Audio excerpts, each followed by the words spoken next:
Holy God Almighty. Eleanor Wilson's coffee mug shatters on her porch steps. 100 gleaming motorcycles filled her yard in Detroit's East Warren neighborhood. Sunlight ricochets off chrome. No riders in sight. Just a handwritten note. You fed us when no one would. Now we feed you. Her fingers tremble as she unfolds the paper. Keys in each ignition, it concludes. 7 days from foreclosure, and this happens. Eleanor, 68, touches the embossed leather seat of the nearest bike. Midnight Riders, MC. The same patch worn by those 15 bikers who appeared in last night's downpour. The same men the fancy bistro across the street turned away with undisguised contempt. Her phone buzzes. Thomas, her son. Mama! Turn on Channel 7. Now. She scrambles inside, fumbles for the remote. The TV blares to life. Breaking news from East Warren, announces the anchor, eyes wide. 100 motorcycles worth over $2 million delivered overnight to a local restaurant owner. Our helicopter is live at the scene. The camera swoops over Eleanor's property. The bikes gleam in military straight rows. Sources confirm the Midnight Riders Motorcycle Club has not only gifted these vehicles, continues the reporter, but their attorney has also paid off Mrs. Wilson's outstanding mortgage on both her home and business properties, $450,000 in total. Eleanor grips the armchair, knuckles white. A silver-haired man in a leather vest appears on screen. No comment, he tells reporters, except this. When you're judged your whole life, you remember who sees past the leather. The remote slips from Eleanor's fingers. Thud. Yesterday, a struggling restaurant owner about to lose everything. Today, debt-free with $2 million in motorcycles. Tomorrow? What exactly? She stares at her weathered hands, the same hands that served gumbo to those rain-soaked strangers when everyone else locked their doors. The same hands that now hold keys to a fortune she never asked for and can't comprehend.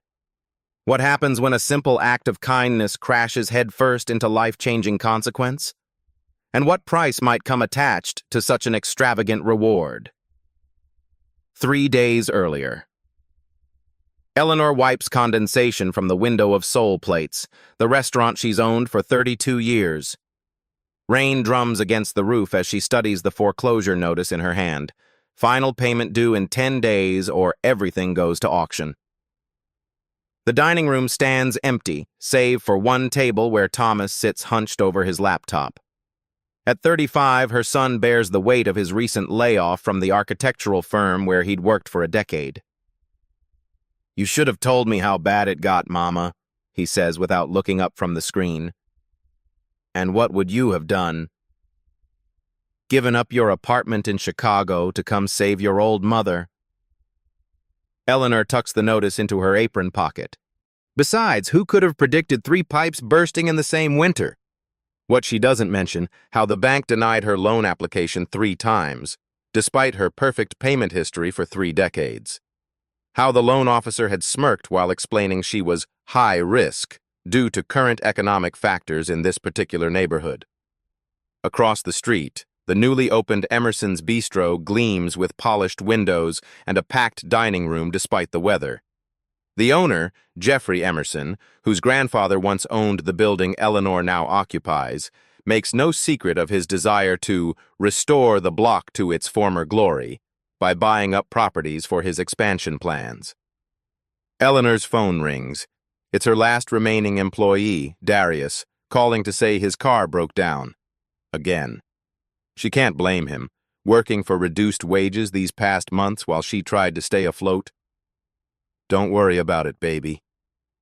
I can handle tonight solo. The bell above the door chimes. In walks Howard Sullivan, the bank manager, escorted by Jeffrey Emerson, both men in expensive suits despite the downpour. Mrs. Wilson. Sullivan's voice is professionally cordial while his eyes survey the empty tables. I was in the neighborhood and thought I'd check in regarding our arrangement. My payment's going to be on time, Mr. Sullivan, Eleanor says, straightening her spine despite the arthritis flaring in her lower back. Jeffrey interjects, Eleanor, I've prepared a very generous offer. He slides an envelope across the counter.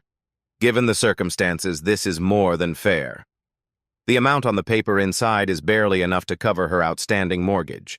Nothing for the 3 decades of blood and sweat she's poured into the place. Nothing for starting over. This place has been in my family since my grandmother converted it from a laundry in 1967, Eleanor replies. She scrubbed white folks' floors for 20 years to save up for this building. History doesn't pay bills, Mrs. Wilson, Sullivan says with practiced sympathy. And the neighborhood is changing. You might want to consider this opportunity before it expires. Thomas appears beside her, having overheard. My mother said she'll make the payment, gentlemen. Of course, Jeffrey smiles thinly. Though in this economy, with establishments like yours struggling and more contemporary options thriving, it might be prudent to consider alternatives. After they leave, Thomas slams his palm against the counter. They're waiting for you to fail, Mama. Sullivan is probably fast-tracking Emerson's loan for the whole block while denying yours. They've been waiting for me to fail for 32 years, Eleanor responds, returning to the kitchen where she methodically prepares for a dinner service that will likely bring in fewer than 10 customers. Through the window, she watches couples hurrying through the rain into Emerson's bistro, where a sign advertises a wine-tasting event. The host turns away a young black couple, gesturing to a reservations-only sign that wasn't there yesterday. The couple walks to Soul Plates instead, shaking off rain as they enter. Mrs. Wilson. Smells amazing in here as always, says the woman, Tasha, a nurse at Detroit Medical who's been coming in since she was a child. 2 specials? Eleanor asks, already knowing their order. You know it, and we're celebrating tonight. Jason got the promotion. Eleanor serves them her grandmother's recipe for braised short ribs, the sauce simmered for 12 hours. As they eat, more regulars trickle in, not enough to fill the restaurant, but enough to remind her why she keeps fighting. Her food carries memories, traditions, connection. After closing, Eleanor counts the night's earnings. Not enough. Not nearly enough. 7 days until she loses everything. She considers calling her daughter in Atlanta, who's been begging her to retire, to move south, to let go of the struggle. But giving up Soul Plates means giving up the last physical connection to her grandmother who taught her to cook, to her late husband who built the tables with his own hands, to a lifetime of feeding her community. As she wipes down the counters, her hand brushes against her grandmother's vintage Le Creuset Dutch oven, Caribbean blue, still perfect after 50 years of use. The one luxury Grandma Olivia allowed herself after buying the building. Cook with pride, she'd told Eleanor, and never let them convince you your work isn't valuable. Eleanor glances out the window. Jeffrey Emerson stands across the street, phone to his ear, pointing toward her building. In a world that prizes the shiny and new, the greatest rebellion is preserving what has soul.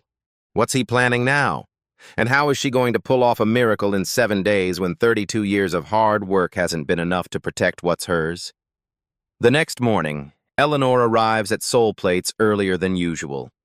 Sleep had evaded her, mind racing with calculations and possibilities, none of them promising. She finds a white envelope taped to the door.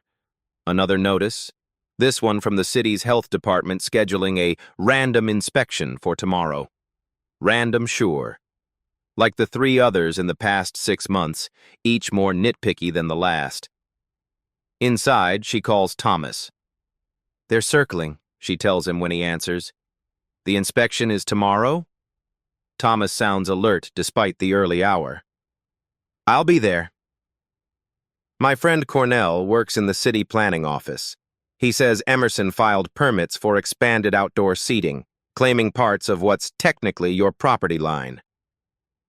Eleanor's blood pressure spikes. He can't do that.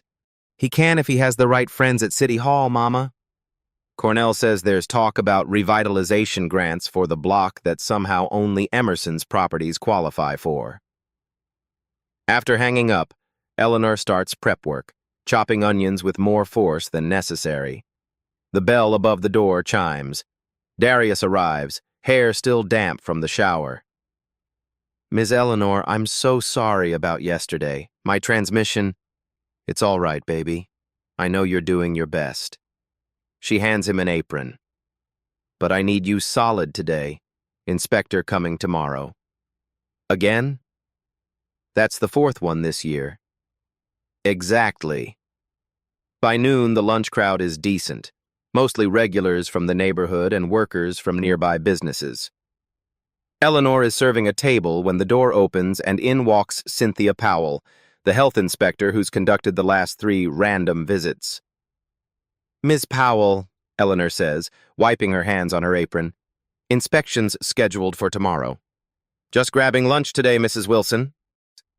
Powell's smile doesn't reach her eyes. "Thought I'd try this place everyone's talking about."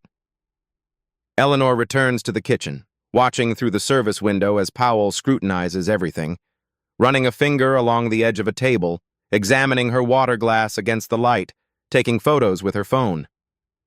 "She's scouting," Darius whispers. "My cousin works at Tiny's Grill over on 8 Mile.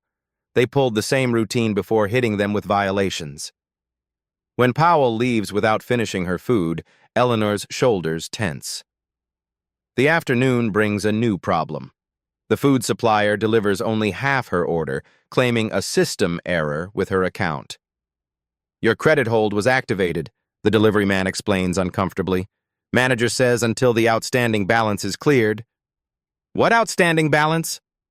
"I paid the invoice last week." The man shrugs. "Above my pay grade, ma'am."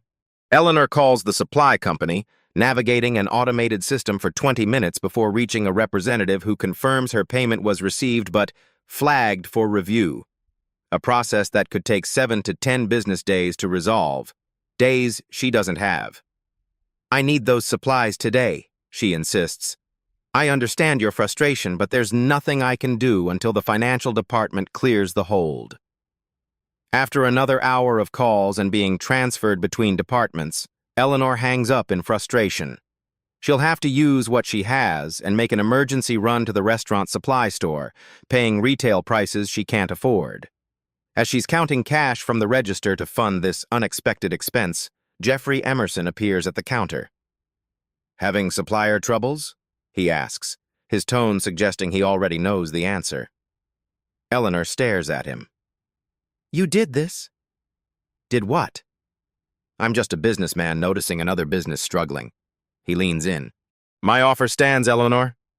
Though I should mention, property values on this block are dropping with all these inspection issues happening. My number might need to be adjusted downward soon." After he leaves, Eleanor's hands shake so badly she drops a stack of plates. The crash brings Darius running. "Miss Eleanor, you okay?" She nods, though she's anything but okay. "Need you to watch the place for an hour. I've got to get supplies." At the restaurant supply store, Eleanor fills her cart with only the essentials, calculating costs as she goes. The total is still more than she can comfortably spare. As she's checking out, her credit card is declined. "Try it again," she tells the cashier.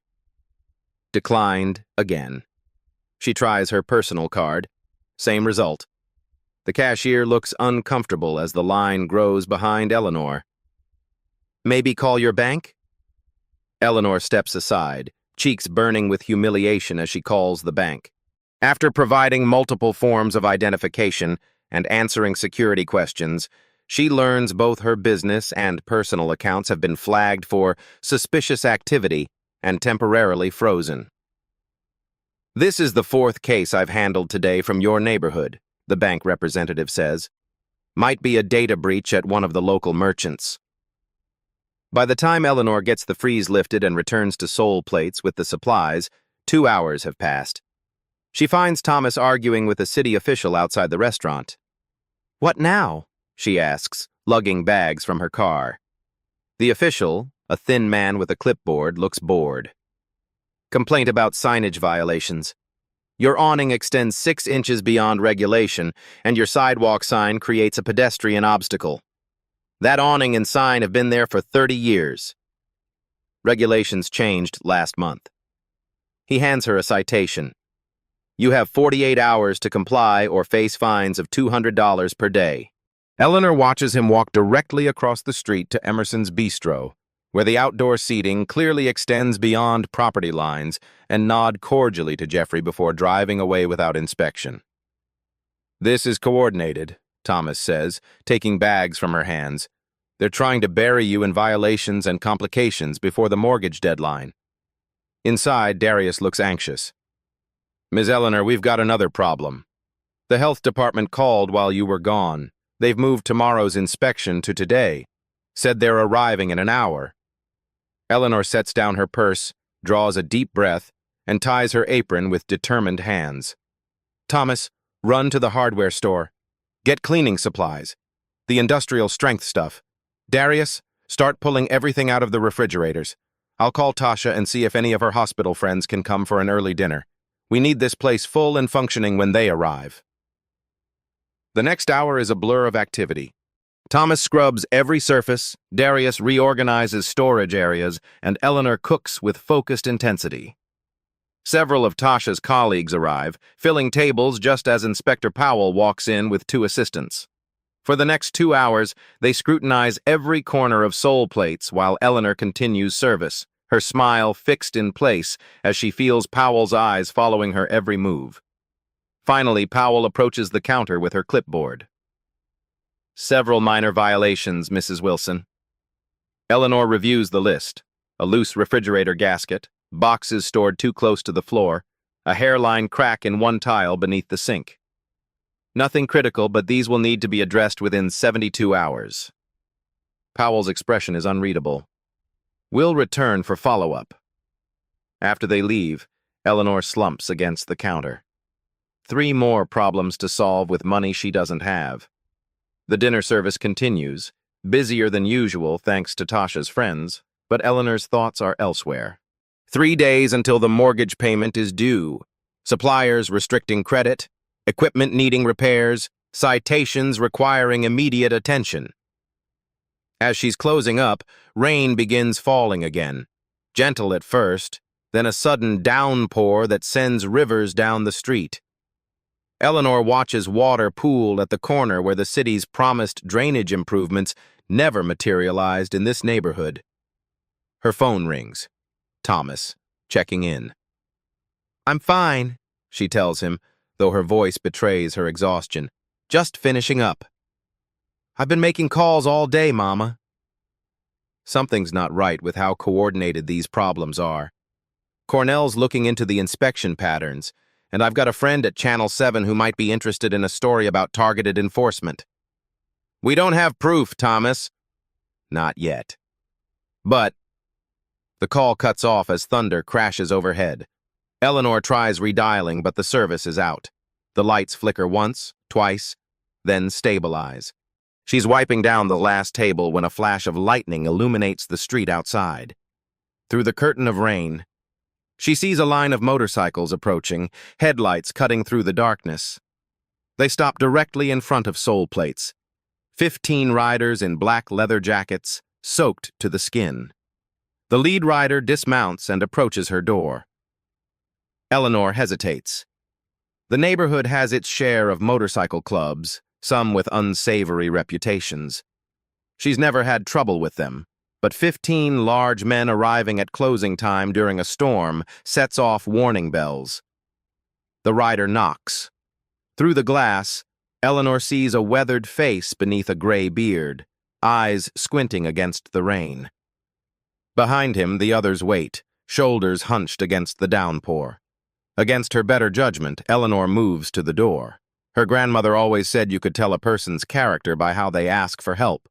She turns the lock and opens the door a crack. We're closed, she says, voice firm despite her apprehension. Ma'am, the man says, rain dripping from his beard, we got caught in this storm. Every place is closed or won't serve us. We saw your lights. Could we just wait it out? Maybe get some coffee? Eleanor studies his face, then looks past him to the others, diverse in age and race, but all wearing the same leather cuts with a distinctive insignia, a midnight blue rider against a silver moon. Across the street, she notices Jeffrey Emerson watching from his bistro's window, phone in hand, pointing toward the bikers. The man follows her gaze. We tried there first. They said they were having a private event. His mouth twists. Funny, since we could see empty tables. Eleanor makes her decision, pushing the door wide open. Coffee's free. Food costs money. Come in before you all catch pneumonia. As the riders file in, shaking off rain, Eleanor realizes she's just invited 15 strangers into her empty restaurant during a storm, with no staff, no security, and no way to call for help if things go wrong. What has she done?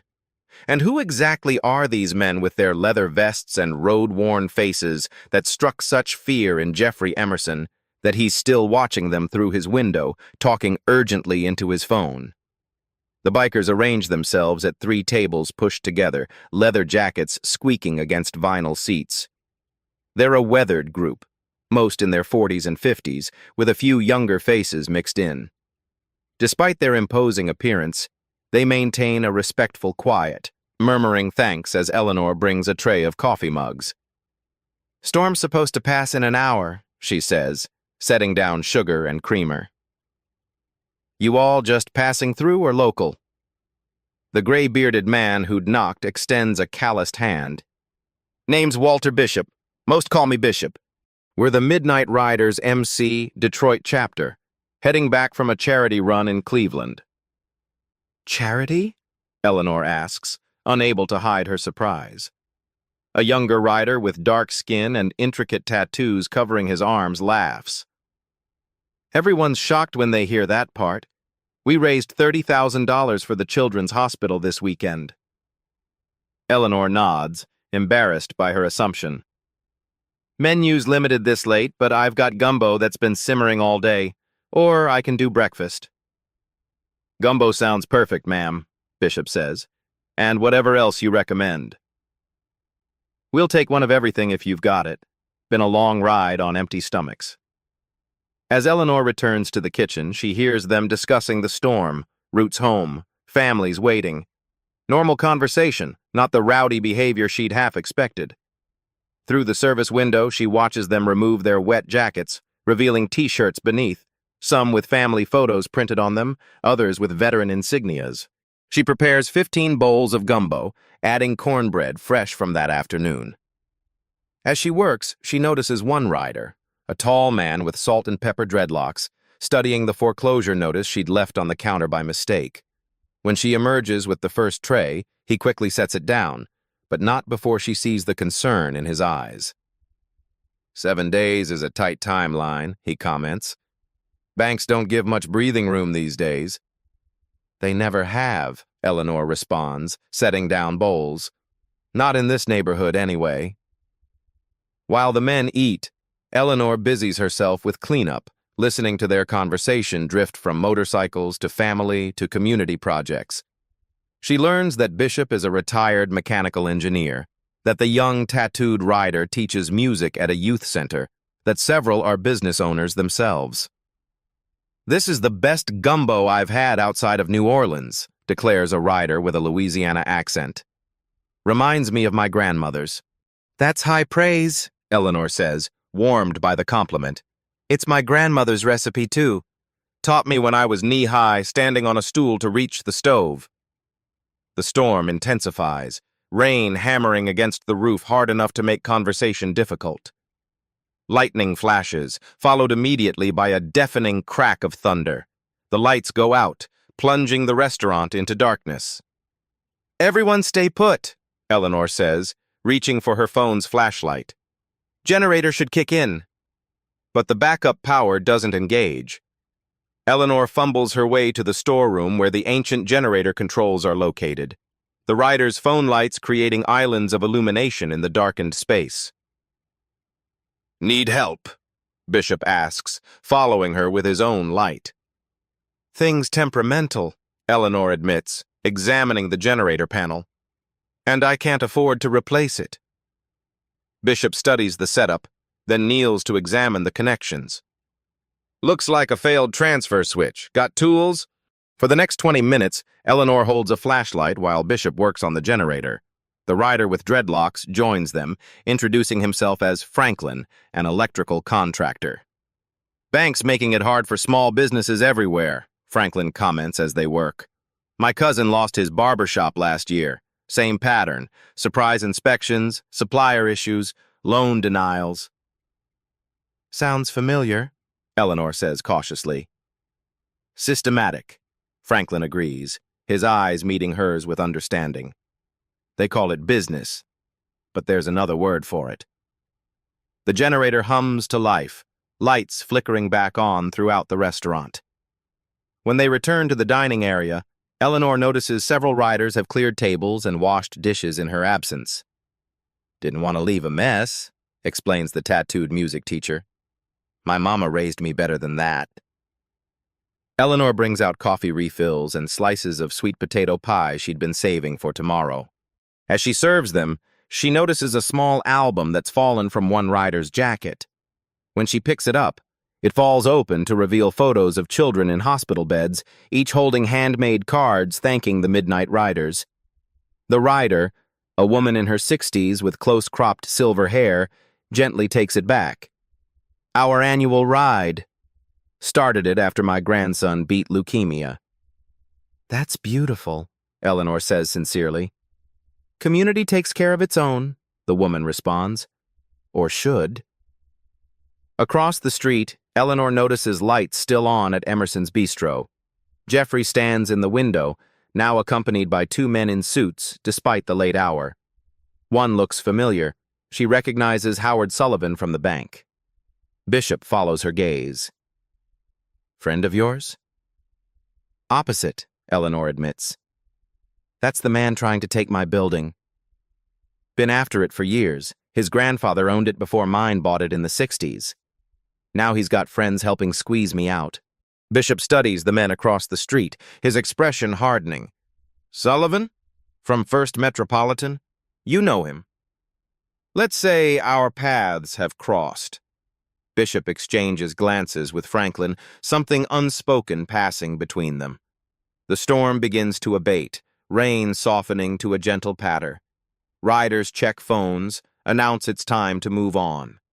They insist on paying, leaving generous cash tips despite Eleanor's protests.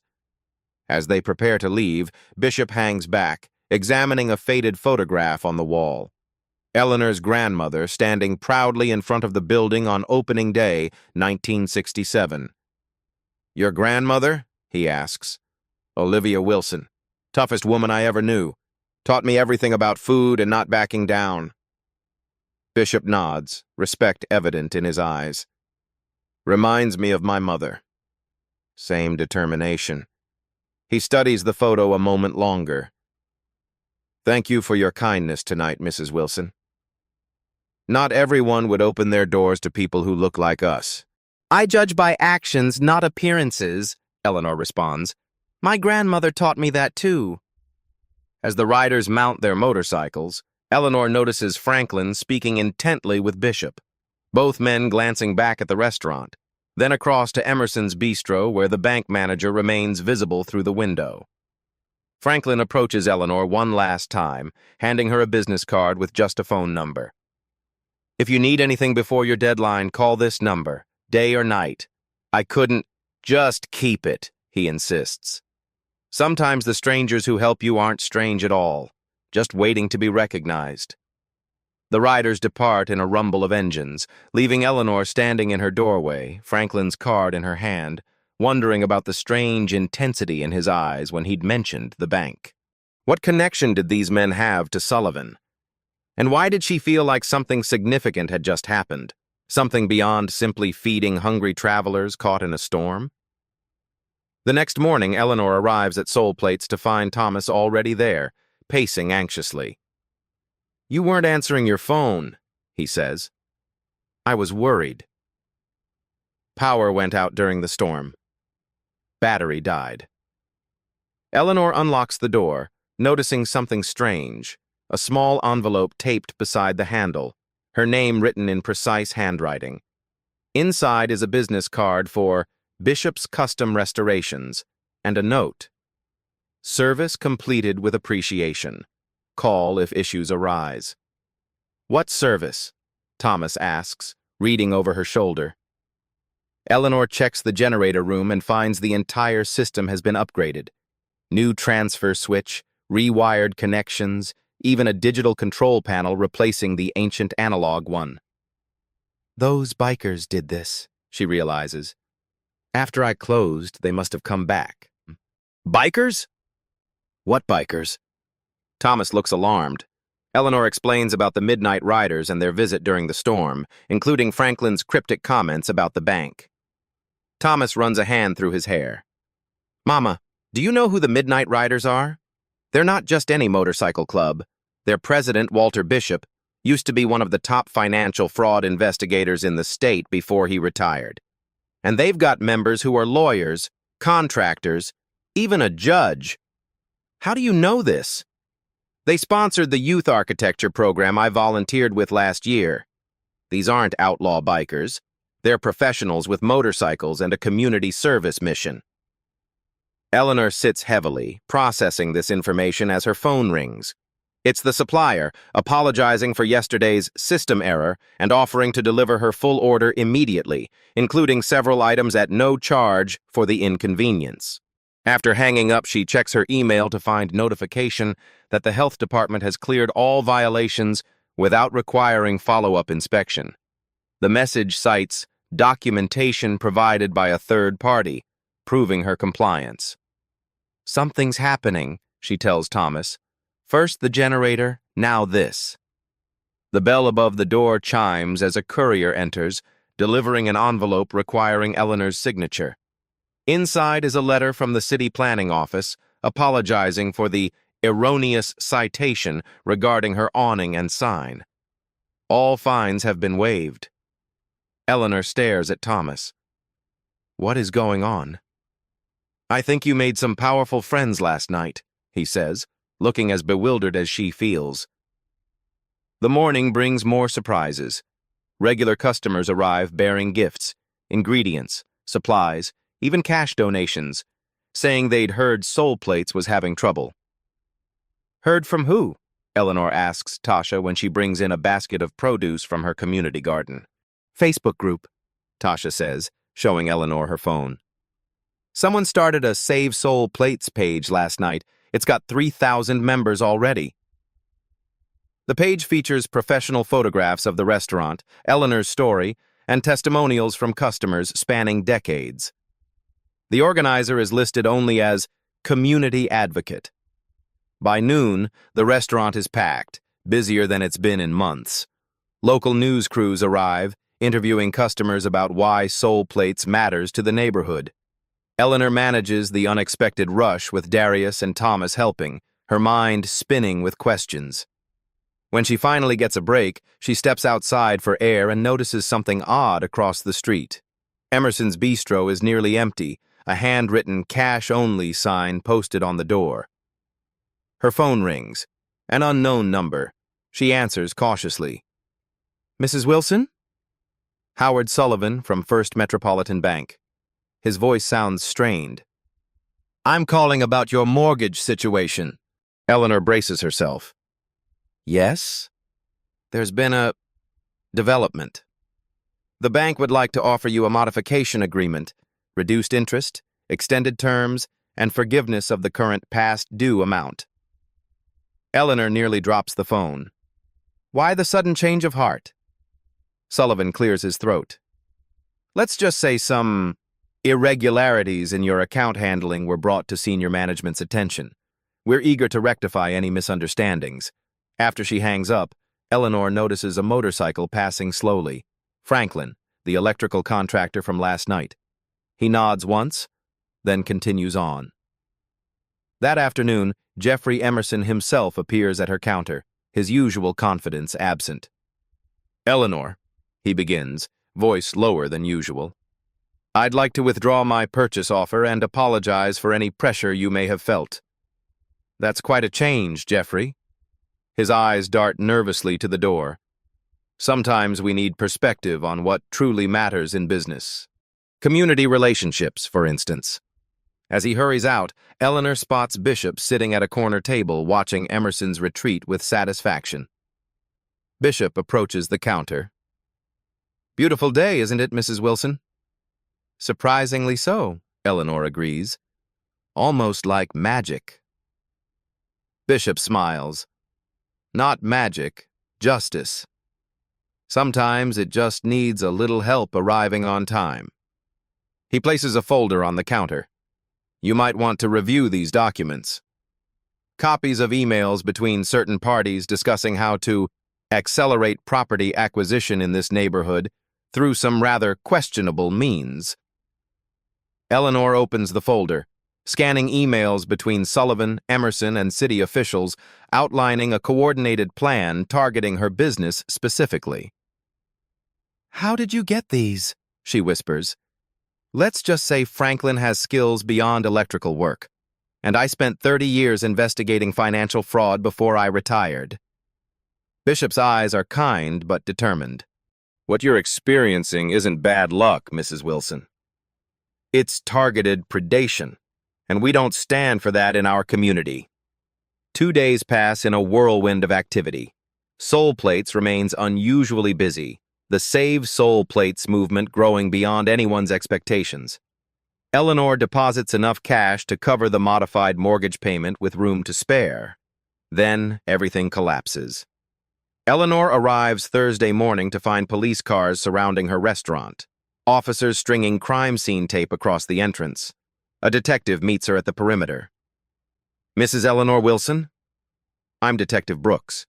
We need to ask you some questions about your association with the Midnight Riders Motorcycle Club." "What's happened?" Eleanor asks, heart pounding. "Last night, someone broke into First Metropolitan Bank's data center and the city planning office. Files were accessed, security systems disabled." Brooks studies her face. "Around the same time, Jeffrey Emerson was assaulted outside his home. He's in stable condition but insists the attackers mentioned Soul Plates." "That's ridiculous," Eleanor protests. "I had nothing to do with any of this." "Perhaps not directly," Brooks concedes, "but we have witnesses placing several midnight riders at your establishment Monday night, and subsequent digital evidence connecting them to these incidents." Thomas arrives, immediately calling a lawyer friend who advises Eleanor not to answer further questions. The detective leaves, but the damage is done. Officers continue processing the restaurant as a location of interest, preventing business operations. By afternoon, the story hits local news.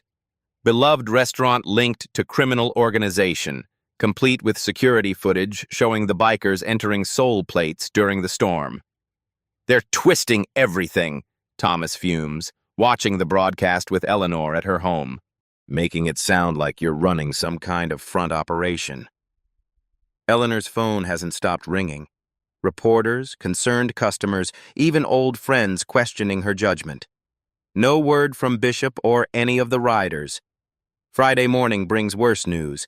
The bank's modification offer is withdrawn, Sullivan claiming new information regarding potential criminal connections necessitates re-evaluation of risk factors. The foreclosure is back on, payment due in full by Monday. The health department returns, citing anonymous complaints about food safety. This time, they find enough minor violations to justify temporary closure pending full inspection. "It's retaliation," Thomas says as they stand outside the shuttered restaurant. Sullivan and Emerson pushing back after whatever the riders did. Eleanor feels the weight of 32 years collapsing. "I never asked them to break laws for me.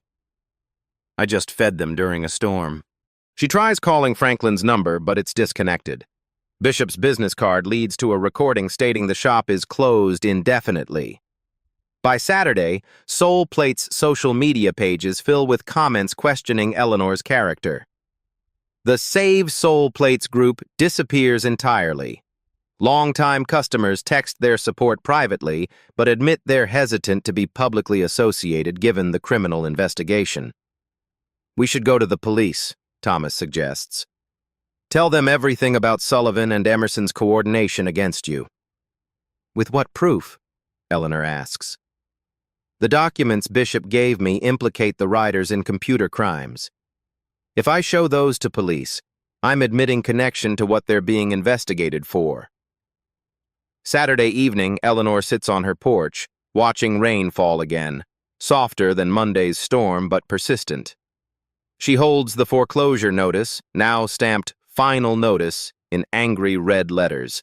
All the hope of the past few days has evaporated, leaving her more desperate than before. Her phone rings. Tasha, calling with another blow. Ms. Eleanor, you need to see this. They've vandalized Soul Plates. Eleanor and Thomas rushed to the restaurant through the rain. Someone has spray-painted "criminal" across the front window. Inside, chairs are overturned, and food from the refrigerators has been dumped onto the floor. Who would do this? Thomas asks, voice breaking. Eleanor touches the shattered glass of her grandmother's framed photograph, the one of opening day. Someone who wants to make sure I can't recover. As they attempt to clean up the mess, Detective Brooks appears. I'm not supposed to tell you this, he says, glancing over his shoulder. But something's not adding up in this investigation. The timing of the break-ins, Emerson's assault, it's too convenient. What do you mean? Eleanor asks. I mean Emerson's story has inconsistencies, and the surveillance footage from the bank shows figures in ski masks, not motorcycle gear. But my captain shut down those lines of inquiry fast. He hands Eleanor his card. If you have information that might help clarify things, call me directly, not through dispatch. After he leaves, Thomas examines the spray paint more closely.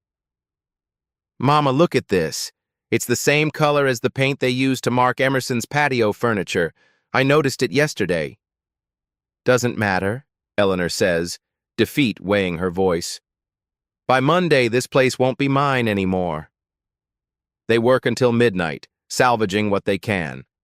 When they finally leave, Eleanor takes one last look at Soul Plates, her life's work now damaged, defaced, and on the verge of being lost forever.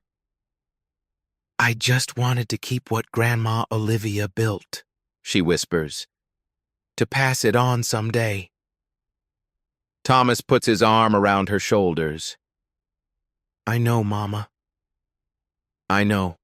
As they drive away, neither notices the unmarked van parked across the street, or the camera lens capturing their departure. Sunday morning arrives with a heaviness Eleanor hasn't felt since her husband's funeral. 3 o'clock tomorrow, the final deadline to pay or surrender everything. She sits at her kitchen table, sipping coffee that tastes like nothing, surrounded by mortgage documents and bank statements. Thomas enters, his face grim. You need to see this. He shows her his phone. Channel 7 News is reporting live from Soul Plates. Overnight, someone added to the vandalism. Racial slurs spray-painted across the door, a crude noose symbol on the sidewalk. I need to go there, Eleanor says, already reaching for her keys. They're waiting for you, Thomas warns. There are news vans, police. It's still my restaurant until they take it. When they arrive, the scene is worse than the broadcast showed. A small crowd has gathered, some neighbors, some reporters, a few curiosity seekers with phones raised to capture the spectacle. Police take photos of the graffiti while an officer strings yellow tape. Eleanor approaches, head high despite the shame burning in her chest. The reporter who'd covered the Save Soul Plates story days earlier now pivots to thrust a microphone toward her. Mrs. Wilson, how do you respond to allegations that your restaurant is connected to criminal activity? And what about these troubling racial elements in the vandalism? Before Eleanor can answer, a voice cuts through the crowd. Perhaps you should be asking who benefits from this narrative. Franklin emerges from between two news vans, immaculate in a tailored suit rather than motorcycle leathers. Behind him walk 3 other riders, similarly transformed, including the silver-haired woman, now wearing a federal prosecutor's badge. I'm Franklin Washington, attorney for Mrs. Wilson, he announces loudly enough for all cameras to capture. And we've brought evidence of who's really responsible for all this. He holds up a flash drive. Last night's vandalism was captured on cameras we legally installed with Mrs. Wilson's permission after the first break-in. We have clear footage of the perpetrators. Detective Brooks pushes through the crowd. I need to see that evidence immediately. Franklin nods, handing him the drive. You'll find it interesting that the men who painted these slurs arrived in a catering van registered to Emerson's Bistro. Murmurs ripple through the crowd. The reporter's eyes widen at this unexpected development. That's not all, Franklin continues. We've also documented a systematic campaign of harassment and financial sabotage against Mrs. Wilson's business conducted by Jeffrey Emerson in coordination with bank officials and city employees. Eleanor watches in stunned silence as the scene transforms. Police officers who'd been treating her property as a crime scene now turn their attention across the street. More patrol cars arrive, and Detective Brooks emerges from his vehicle where he'd been reviewing the footage, immediately dispatching officers toward Emerson's Bistro. Thomas grips Eleanor's hand. What's happening? Franklin approaches them, speaking quietly. Bishop asked me to apologize for our silence these past days. We needed to disappear to finish building the case properly, legally. The evidence we gave you was just the beginning. I thought you were hackers, Eleanor says. Franklin smiles. Some skills from past lives come in handy, but no. We did this by the book. Subpoenas, whistleblowers, financial forensics. Bishop's old colleagues at the FBI were quite interested in the pattern once we showed them. As if summoned, a line of black SUVs pulls up. Men and women in FBI windbreakers exit, carrying document boxes into Emerson's Bistro. Across the street, Jeffrey Emerson is being escorted to a police car, protesting loudly. I don't understand, Eleanor says. Why would the FBI care about my restaurant? Because your situation isn't unique, says a familiar voice. Bishop approaches, dressed in a suit that transforms him from biker to the federal investigator he once was. Mrs. Wilson, what happened to you is happening across 5 states. Small businesses, particularly minority-owned ones, targeted for acquisition through coordinated harassment campaigns. He gestures to the silver-haired woman. This is Diane Reynolds, U.S. Attorney's Office. She's been building a RICO case against a network of developers and bank officials for 2 years. Your situation provided the final evidence they needed. Diane steps forward. We've documented 17 cases identical to yours. First, loan applications denied despite perfect credit. Then health inspections, supplier issues, credit freezes, all coordinated to force owners to sell below market value. Eleanor stares at them, pieces falling into place. And Emerson? Sullivan? Part of a larger network, Bishop confirms. Buying properties, flipping them to shell companies, laundering money from other operations. Classic gentrification with a criminal twist. The reporter, listening nearby, approaches with her cameraman. Mr. Bishop, are you saying this local restaurant owner uncovered a multi-state criminal conspiracy? No, Bishop says firmly. I'm saying Mrs. Wilson showed kindness to strangers during a storm. Everything else followed from that simple act. He turns to Eleanor, his voice softening. I never told you why this mattered so much to me. My mother owned a bakery 3 blocks from here in the 1970s. Emerson's father used these same tactics to force her out. She died still believing she'd failed somehow. Eleanor's hand flies to her mouth. Your mother was Beatrice Bishop? She made those lemon pound cakes everyone talked about? You knew her. My grandmother bought day-olds from her every week, said no one made cake like Beatrice. Bishop's eyes glisten. When we stopped here during the storm, I recognized your grandmother in that photo. Then I saw the foreclosure notice and Emerson across the street. History repeating itself. I couldn't let it happen again. The cameras continue rolling as Bishop explains how the Midnight Riders, a group formed largely of professionals who'd seen injustice in their fields, had been quietly gathering evidence on predatory development practices for years. Mrs. Wilson's kindness didn't just help 15 wet bikers, Bishop tells the reporter. It gave us the final piece we needed to bring down an organization that's destroyed dozens of family businesses and community anchors. Detective Brooks returns, addressing Eleanor. Mrs. Wilson, the bank president, is on his way here personally. Says there's been a grave misunderstanding about your mortgage situation. Franklin laughs. Amazing how quickly attitudes change when federal indictments start flying. Eleanor watches as more officials arrive. The mayor's office sending representatives, city council members suddenly concerned about small business protection. The bank president himself stepping from a town car, looking ashen. What happens now? She asks Bishop. Justice, he says simply. For my mother. For your grandmother. For everyone they've pushed out over the years. As cameras flash and the crowd grows, Eleanor realizes she's witnessing more than the salvation of her restaurant. She's seeing the exposure of a system that has worked against people like her for generations, all because she chose to feed strangers during a storm.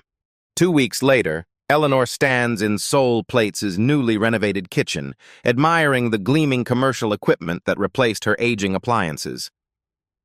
The restaurant has been closed for renovations, all expenses covered by the restitution fund established after the full extent of Emerson and Sullivan's crimes became public. 17 business owners across the region, all targets of the same predatory scheme, have received similar compensation. For Eleanor, it means not just saving Soul Plates, but transforming it into the restaurant she always dreamed it could be. "What do you think, Grandma Olivia?" she whispers, touching the frame of the restored photograph, now hanging in a place of honor near the entrance. "We did it." We held on. The bell above the door chimes. Thomas enters with Franklin and Bishop, all carrying rolled blueprints. "Mama, wait until you see what the city council approved," Thomas says, excitement lighting his face. "Full historical designation for Soul Plates. They can never threaten this building again." Franklin spreads the plans across a table. The preservation grant came through too. We can restore the original facade exactly as it looked when your grandmother opened in '67. And this, Bishop adds, unrolling another set of drawings, is the community kitchen space the bank is funding as part of their settlement. 5 aspiring chefs will train here each year, with full scholarships. Eleanor traces the outlines with her fingertip, still processing how completely her fortunes have reversed. Beyond saving her restaurant, the exposure of the development scheme has created a ripple effect throughout Detroit. The mayor has established a task force on predatory business practices. The state attorney general is investigating similar patterns in other cities. "It's more than I ever imagined," she admits. "Sometimes I wake up thinking it's all a dream." "No dream," Bishop assures her. "Just long overdue justice." The door opens again as Darius arrives with Tasha and several other regulars, arms loaded with decorations for tomorrow's grand reopening. The celebration has expanded beyond Eleanor's original vision, now including a block party and ribbon-cutting ceremony with city officials who suddenly discovered their deep appreciation for neighborhood institutions. As they prepare, Eleanor slips away to the small office behind the kitchen. On her desk sits a leather-bound recipe book, a gift from the Midnight Riders. Inside, they've collected and preserved not just her grandmother's recipes, but stories from customers about what Soul Plates has meant to them over 3 decades. The final page contains a photograph taken the day after the raid. Eleanor standing proudly in front of her restaurant, surrounded by riders who had shed their leather for business attire, revealing the professionals they'd been all along. Beneath it, an inscription in Bishop's neat handwriting. "The truest test of character isn't how we treat those who can help us, but how we respond to those who seem to need our help." Eleanor hears laughter from the dining room. Thomas showing Tasha's children how to hang streamers. Bishop and Franklin debating the perfect position for the restored vintage neon sign. Darius directing the placement of new tables handcrafted by a rider who owns a furniture business. A knock at the open door reveals Diane from the U.S. Attorney's office. "I thought you'd want to know," she says. "Emerson took a plea deal this morning, full confession, naming co-conspirators. The whole network is coming down." Eleanor nods, satisfaction warming her chest. "And Sullivan?" "Cooperating. Seems he's eager to reduce his sentence by detailing how the bank targeted specific neighborhoods." Eleanor steps out to rejoin the others, surveying the space that's been her life's work. Tomorrow, Soul Plates will reopen stronger than ever. Not just a restaurant, but a symbol of resistance against those who would erase community history in the name of progress. She catches Bishop's eye across the room. He raises an invisible toast, his smile acknowledging everything they've accomplished together. "To kindness," he mouths silently. "To justice," she replies. 1 year later. The line outside Soul Plates stretches down the block despite the summer heat. Inside, Eleanor moves through the packed dining room, greeting regulars and newcomers alike. The restaurant's revival has made it a destination, featured in food magazines, tourism guides, and most recently, a documentary about community resistance to predatory development. At a corner table, Thomas sits with investors discussing the community architecture firm he's launched, specializing in preserving historic neighborhood buildings while creating affordable housing. The blueprints spread before them show his first major project, converting an abandoned department store into mixed-use space with Soul Plates' community kitchen as its anchor. Through the window, Eleanor watches a parade of motorcycles approach, the Midnight Riders escorting a group of young entrepreneurs for today's workshop. Since the case broke open, the Riders have formalized their community advocacy, establishing a legal aid fund for small business owners facing similar challenges across the country. Bishop enters, no longer the intimidating figure from that stormy night, but a familiar friend. "Ready for your first ride?" he asks, holding out a leather jacket with Soul Plates embroidered across the back. Eleanor laughs. "At my age?" "My mother always said she'd ride one day, but waited too long," Bishop reminds her. "Some opportunities don't come twice." Outside, under a perfect blue sky, Eleanor Wilson, grandmother, restaurant owner, unexpected catalyst for change, climbs onto the back of Bishop's motorcycle. As they lead the parade down streets once threatened by erasure, now protected by new regulations and watchful communities, she raises her fist in triumph. When you stand firm in your worth, even storms bring allies. Has someone extended unexpected kindness to you? Or have you helped a stranger only to find the good returned multiplied? Share your story at #KindnessWins and remind us all. Sometimes recognition comes from the most unexpected places. If this story moved you, don't let it end here. Hit like to help others discover these powerful narratives of kindness, justice, and resilience. Subscribe to Beat Stories for more emotional roller coasters that will leave you thinking long after the last word. Every week, we bring you authentic tales where underdogs triumph and humanity shines through the cracks of broken systems.